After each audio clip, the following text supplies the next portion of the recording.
जी, एक बहुत बड़ी खुशखबरी है आप सभी के लिए, लेकिन खुशखबरी के साथ-साथ दुखखबरी भी है। जो बढ़िया बनाए होंगे, उनके लिए ये दुखखबरी है, जो अच्छा नहीं स्कोर किए होंगे, उसके लिए खुशखबरी है और जो पेपर लीक करवाए होंगे, यानी कि पेपर लीक करके क्वेश्चन बनवाए होंगे, उनके लिए तो भाई साहब आज शोक का दिवस है। जाओ किसी कोना में पकड़ लो और कहो रोना स्टार्ट करो। क्योंकि भाई साहब आपकी चोरी अब पकड़ी जाने वाली है। मद्यनिषेध सिपाही परीक्षा जो हुआ था वो रद्द हो गया, हुआ नहीं है, होने वाला है। इन द सेंस ईओयू आर्थिक इकाई जो है वो अपना जांच बैठा है और आज ही के पेपर में ये आया है। और बकायदा हम एक बात बता दें कि अगर ऐसा हुआ और मुझे लगता है बड़े लेवल पे धांधली हुई है, तो ये कहीं ना कहीं पॉजिटिव रिजल्ट ही आने वाला है। क्योंकि अगर कहीं वो न्यायपालिका एक बात कहती है भाई, एक व्यक्ति 100 निर्दोष यानी कि 100 दोषी छूट जाए चलेगा, लेकिन एक निर्दोषी को जेल नहीं होना चाहिए। तो वही बातें है कि यहाँ पे ये सारी बातें हैं। तो आज का ही पेपर आर्थिक इकाई में सिपाही बहाली परीक्षा में धांधली मामले की जांच ईओयू यानी कि ईओयू जो है आर्थिक इकाई जो है वो को मिला है। बायोमेट्रिक और जैमर ऑपरेटर की साठगांठ से हो रहा था कदाचार। केंद्राध्यक्षक पर नवादा में हुआ केस। परीक्षा केंद्र के अंदर मोबाइल व आंसर की बरामद। जून को नवादा के यानी कि 14 जून को नवादा के एक परीक्षा केंद्र पर फर्जीवाड़े की मामला।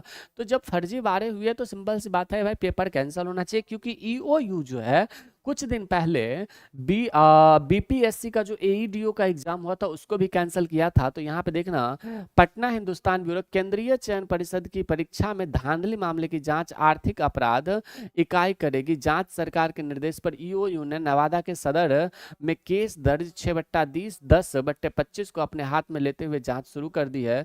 कन्हाई लाल साहू महाविद्यालय के नवादा केंद्राधीक्षक वाल्मीकि प्रसाद के बयान पर केस दर्ज हुआ था। इसमें बायोमेट्रिक व जैमर ऑपरेटर की संलिप्तता के कदाचार में सामने आया था। परिषद ने 14 जून को मद्यनिषेध सिपाही कक्षपाल चलन दस्ता सिपाही परीक्षा आयोजित की प्राथमिक के मुताबिक बायोमेट्रिक व मैन पावर का ठेका लेने वाले संगठित गिरोह ने इस परीक्षा में धांधली की कोशिश की। इन लोगों ने पुर्जा पहुंचाने के लिए अभ्यर्थियों के साथ पहले से ही साठगांठ की थी। धांधली कराने को निश्चित रकम दी गई। संगठित गिरोह एवं संभावना को देखते हुए ईओयू ने जांच सौंपी है। जैमर ऑपरेटर के परीक्षार्थी तक पहुंचाया आंसर की। एक परीक्षार्थी के पास आंसर की जैसा पुर्जा बरामद होने के बाद यह मामले सामने आया। उस पुर्जा में 10 से 100 तक क्रमांक लिखकर उसके आगे ABCD उत्तर के रूप में लिखा हुआ था। पूछताछ में पता चला कि यह पुर्जा जैमर ऑपरेटर विपिन कुमार के निरीक्षक में इस विपिन कुमार को मार करके रोड पर टांग दे, पटना में ला करके या गांधी मैदान में या फिर बाजार समिति में, और इतना जुत्ता मारे इसको कि इसका दिमाग ठिकाना आ जाए। ठीक है, ये विपिन कुमार और विपिन कुमार के फैमिली वाले को भी पकड़ के लाया जाए। इनको ज्यादा पैसा कमाने का शौक है। ठीक है, और जो लोग भी है ना उन लोगों को सजा नहीं, जनता के बीच में छोड़ दिया जाए और स्टूडेंट के बीच में जितना मारे इतना मारे कि इसके साथ पुश्ते जो होगी ना वो भी कहेगा कि भाई छोड़ दे अब।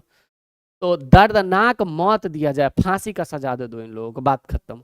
जो होगा देखा जाएगा। पहुंचाए सीसीटीवी फुटेज की इस पुष्टि में भी इसके बाद पुलिस ने विपिन के कड़ाई से पूछताछ में विपिन कार्यालय के पीछे बने बाथरूम के ऊपर मोबाइल रखे होने की बात बताई। इस मोबाइल से एक फोटो मिली जिस पर 7 परीक्षार्थियों के नाम, रोल नंबर का अंतिम 3 अंक, प्रश्न पत्र का शिफ्ट व प्रश्न पत्र का सेट क्रमांक लिखा हुआ था। पूछताछ में विपिन ने बताया कि बायोमेट्रिक के ठेकेदार रोहित कुमार उर्फ मुरारी के निर्देश पर बायोमेट्रिक कार्य में लगे कुछ लोगों ने उनसे पुर्जा उपलब्ध कराया था जिससे संबंधित परीक्षार्थी तक पहुंचाया जाना था। तो यही सारी बात है। मैं सिंपल सी बातें कहता हूं कि ये जो विपिन कुमार है ना, इसको पकड़ के इतना मारा जाए, बीच चौराहा पर छोड़ दिया जाए, बाद बाकी हम लोग देख लेंगे। ठीक है, तो ये सारी चीजें हैं। अब उम्मीद है कि भाई ऐसा होगा कि ईओयू जो है वो ईओयू अब पेपर कैंसिल करवा सकता है। इस कांड में 15 अभियुक्ति बनाए गए। इसमें विपिन कुमार, विकास कुमार, कुणाल कुमार, ये सारे लोग जो है ईओयू नीट पुनरीक्षा, बीपीएससी के ईडीओ, सहायक लोक स्वच्छता एवं अपशिष्ट प्रबंधन पदाधिकारी परीक्षा में गड़बड़ी के मामले की जांच कर रही है। तो यही सारी चीजें हैं। बाद बाकी उम्मीद है कि कुछ पॉजिटिव न्यूज आएगा। बाद बाकी पेपर कैंसिल होने की संभावना 90% बन जाता है। ये मैं कह रहा हूँ कि पेपर कैंसिल होने की संभावना बनती है। अब हमारा जो है वो दुर्गेश एकेडमी की बेहतरीन टीम, बेहतरीन फैकल्टी जो है, आज से ही डेमो स्टार्ट हुआ। और मैं एक बात ताल ठोक करके और छाती ठोक के कहता हूँ कि इससे बेहतर टीम आपको पूरे बिहार में नहीं मिलेगा। साइंस के एक नहीं 2 फैकल्टी, हिंदी के और जीके जीएस का तो मैं हूँ ही, हेमंत सर है, मैथ्स के, इंग्लिश के, एक बेहतरीन टीम जो है ना, एक बेहतरीन टीम अब हमारे साथ है। और ये टीम आपको बिहार में सिपाही जो है वो सिपाही बनाएगी। तो ये सारी चीजें हैं। अब दूसरी बात ये है कि एक चीज को याद रखना, क्या, अब एक चीज को याद रखना कि भाई इसका प्राइस आज रात 199 रुपए में है। आज से ही डेमो स्टार्ट हुआ, अगर नहीं हो तो डेमो देख लेना। आज रात 12 बजे तक इसका प्राइस 199 रुपए रहेगा, फिर इसका प्राइस बढ़ जाएगा। तो अगर लेने का मन हो तो जरूर जुड़ जाना। अगर बिहार में सिपाही बनने का सपना है तो वो भी पूरा हो ही जाएगा। वो अलग बात है कि धांधली बहुत होता है। फिर मिलते हैं अगले वीडियो में कुछ पॉजिटिव न्यूज़ के साथ। और बाद बाकी आज रात में भी पीएससी ईडीओ का जो है करंट अफेयर का मैराथन है, तो आप सभी का स्वागत रहेगा। जय हिंद।